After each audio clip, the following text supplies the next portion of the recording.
Morning. Lots of things going on today. I'm sure that you've got a busy schedule, just like the rest of us.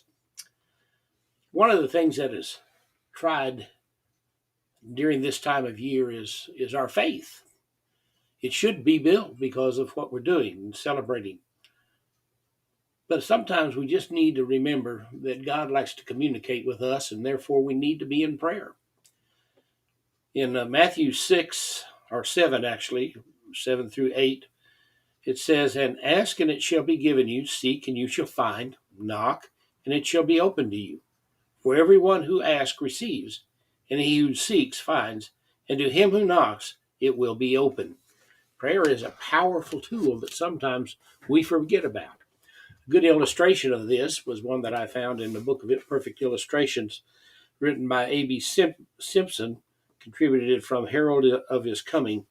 Says this, 19th century preacher and author A.B. Simpson gives a wonderful example of the power of accumulative prayer. In the city of Rangoon, Burma, resided the largest and finest bell in the East.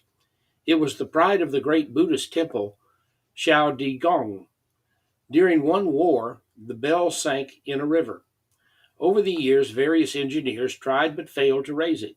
At last, a clever priest asked permission to try, but only if the bell was given to his temple.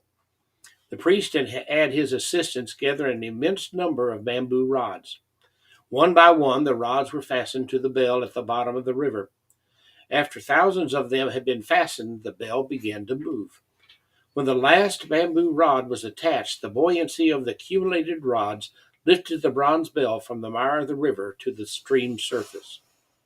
A.B. Simpson writes, "Faith can lift the heaviest of burdens and the highest of mountains. Every whisper of believing prayer is like one of the little bamboo rods. For a time they seem to be in vain, but there comes a last breath of believing supplication, and lo, the walls of Jericho fall. The mountain becomes a plain, and the host of Amalek is defeated." One little prayer. Maybe that's all it takes for your burden to be lifted. Whatever it takes, remember, God's there to help. God bless you. Have a great morning.